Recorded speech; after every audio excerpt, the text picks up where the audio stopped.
একটা শুনলেই বিশ্বাস করবেন না। সিলে কান নিয়ে গেছে শুনলেই সিলের পিছনে দৌড়, নাকি কি করবেন? আগে কানে হাত দিয়ে একটু দেখবো কান দুইটা আছে না নাই, তারপরে চিলের পিছনে দৌড়াবো। তাহলে এখন থেকে আমরা তথ্য একটা শুনলেই বিশ্বাস করব। তাহলে কি করবেন?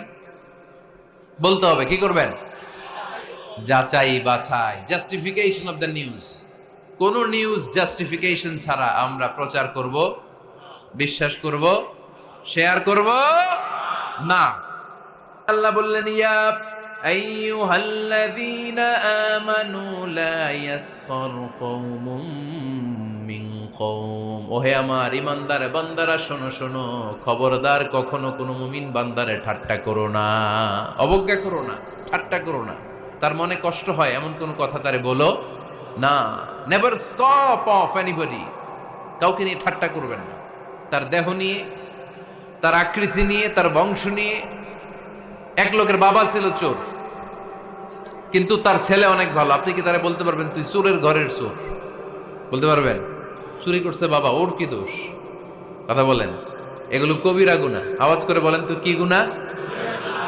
কবিরা গুনাহ। কারো আকৃতি নিয়ে, আমার ফরিদপুরের কলিজার টুকরা যুবক ভাইরা, কারো আকৃতি নিয়ে কখনো অবজ্ঞা করবে না, তুচ্ছ জ্ঞান করবে না। এটা কবিরা গুনাহ, এটা আল্লাহ খুব অপছন্দ করেন। এর কারণ আকৃতিটা আমাদের হাতে নাই। আমাদের কারো নাক লম্বা, কারো খাটো, আমরা কেউ কালো, কেউ সাদা, আমরা কেউ স্মার্ট, কেউ অন্যরকম। তো এই যে আমাদের এক এক ধরনের আকৃতি, এটা কি আমি বানাইছি? আপনি বানাইছেন? দিছে কে? এই জন্য কারো দেহের গঠন নিয়ে যদি আপনি অবজ্ঞা করেন, এটা প্রক্ষান্তরে আপনি স্রষ্টাকে নিয়ে অবজ্ঞা করবেন। কারো দেহের আকৃতি নিয়ে যদি আপনি তুচ্ছ করেন, তাকে তুচ্ছ করেননি, আমার রবকে আপনি তুচ্ছ করেছেন। চিল্লায় বলেন ঠিক কিনা? খবরদার, তুই কালু, তুই লম্বু, তুই মোটু, তুই কানা, তুই রোহিঙ্গা, আছে না নাই? ইদানিং ইদানিং এটা খুব চলে। এই রোহিঙ্গা নামটা আছে না? ফরিদপুরে এগুলো ঢুকে নাই না? আমাদের ওইদিকে দেখি কি অবস্থা, কারোর সাথে কেউ লাগলে তুই রোহিঙ্গা। কি আশ্চর্য, এই গালি কবে আসলো? হ্যাঁ, অনেক ধরনের গালি। ঢাকায় আর একটা চলে ফইন্নির ভূত, কি বলে? এই এগুলো আগে শুনি নাই আমরা, রিসেন্ট এগুলো বলা শুরু করছে। ফইন্নির ভূত, রোহিঙ্গা না। এগুলো বলে আপনি কাউকে অবজ্ঞা করতে পারবেন? পারবেন না। খবরদার, এটা কবিরা গুনাহ, এটা ছোট গুনাহ মনে করবেন না। কারণ আকৃতি নিয়ে তুচ্ছ করা যায় না, কারণ আকৃতি দান করেছে কে?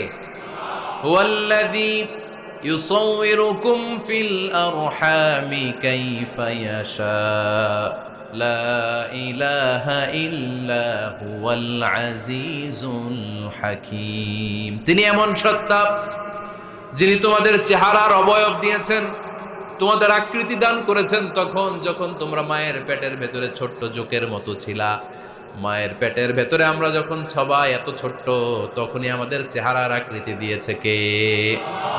কে সুন্দর হব, কে ছেলে হব, কে মেয়ে হব, কে মোটা হব, কে চিকন হব আমার ইচ্ছা হয়েছি? আওয়াজ করে বলতে হবে, কার ইচ্ছায়? প্রত্যেককে যদি আল্লাহ প্রত্যেকের নিজের চেহারা ডিজাইন করতে দিতেন, আল্লাহ যদি বলতেন তোমার চেহারাটা কেমন হবে তুমি ডিজাইন করো, তাহলে আপনি আপনারা কেমন বানাতেন? হ্যাঁ বলেন, ফরিদপুরের ভাইরা বলেন, সুন্দর করে বানাতেন তাই না? সবচাইতে স্মার্ট, সবচেয়ে সুন্দর করে আমি আমার চেহারাটা বানাতাম যদি আমাকে ডিজাইন করার সুযোগ দেওয়া হতো। কিন্তু এই সুযোগ তো আল্লাহ দেন নাই। ডিজাইন স্বয়ং করে দিয়েছেন কে?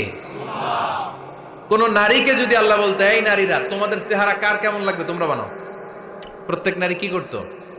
বিশ্ব সুন্দরী করে নিজেকে বানাতো। খুদ ধরার মতো কোনো জায়গা সে নিজের জন্য রাখতো না, ঠিক কিনা? কিন্তু এটা আল্লাহ দেন নাই। এই আকৃতিটা আমাদেরকে সরাসরি দান করেছেন কে? খবরদার, আমাদের অনেকে বিকলাঙ্গ, আমাদের অনেকের হাত ছোট, পা বড়, দেখতে মোটা, কেউ চিকন, কেউ কালো। খবরদার, কারো আকৃতি নিয়ে কখনো কোনো অবজ্ঞার সুরে, ঠাট্টার সুরে কোনো কথা আমরা বলবো না। রাজি আছেন? সবাই রাজি আছেন? আল্লাহ রাসূল সাল্লাল্লাহু আলাইহি ওয়াসাল্লামের এক সাহাবী ছিল, নাম ইবনে মাসউদ রাদিয়াল্লাহু তাআলা আনহু। উনার পায়ের নলা ছিল খুব চিকন, অস্বাভাবিক চিকন, স্বাভাবিক না। তো উনিও এটা ঢেকে রাখতেন, দেখাতেন না কাউকে। একদিন উনি খেজুর পাড়ার জন্য খেজুর গাছে উঠলেন। খেজুর গাছে ওঠার পরে নিচ থেকে সাহাবারা পায়ের চিকন নলা দেখে ফেলছে, দেখে সবাই হাসি। সবাই হেসে কুটি কুটি। বিশ্বনবী বললেন, হেসো না, খবরদার, আমার ইবনে মাসুদের পায়ের চিকন নলা দেখে হেসো না।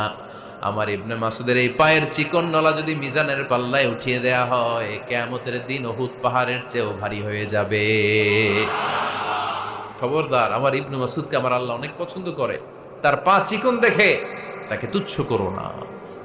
আল্লাহর হাবিব সাল্লাল্লাহু আলাইহি ইসলামের 11 জন স্ত্রীর মধ্য থেকে একজন স্ত্রী ছিলেন একজন স্থূল আকৃতির, অবিসিটি ছিল, একটু মোটা। ওনার নাম ছিল সাফিয়া রাদিয়াল্লাহু তাআলা আনহা।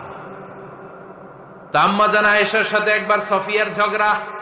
নবীদের বউদের মাঝে মাঝে মাঝে ঝগড়া হতো, তবে সেটা হতো মধুর ঝগড়া। সুবহানাল্লাহ পড়েন। আম্মা জান আয়েশা রাদিয়াল্লাহু তাআলা আনহার বাসায় একদিন বিশ্বনবী বসা ছিলেন, আর একজন স্ত্রী, বিশ্বনবীর আরেকজন স্ত্রী রান্না করে কিছু খাবার আম্মা জান আয়েশার ঘরে পাঠিয়েছেন। এক দাসী দিয়ে বলল, যাও এটা আয়েশার ঘরে দিয়ে আসো, কারণ নবী আয়েশার ঘরে। আম্মা জান আয়েশা রাদিয়াল্লাহু তাআলা আনহা বললেন, এগুলো কি? ওই দাসী বলে, তরকারি। কে দিছে? অমুক স্ত্রী। কেন দিয়েছে? আমি কি রান্না করতে পারি না? তোমরা রান্না তোমরা খাও। এই কথা বলে পাতিল সহ উড়ায় মারছে চেহারার মধ্যে। এর কারণ ওনারা মানুষ ছিলেন, মানবীয় ব্যাপারগুলো ওনাদের মধ্যেও কাজ করত। আবার এক স্ত্রী ঝোল দিয়ে রান্না করে কিছু খাবার নিয়ে এসেছে। আম্মা জান আয়েশা রেগে মেগে ওই ঝোল নিয়ে ওই স্ত্রীর গালের মধ্যে মেখে দিয়েছেন।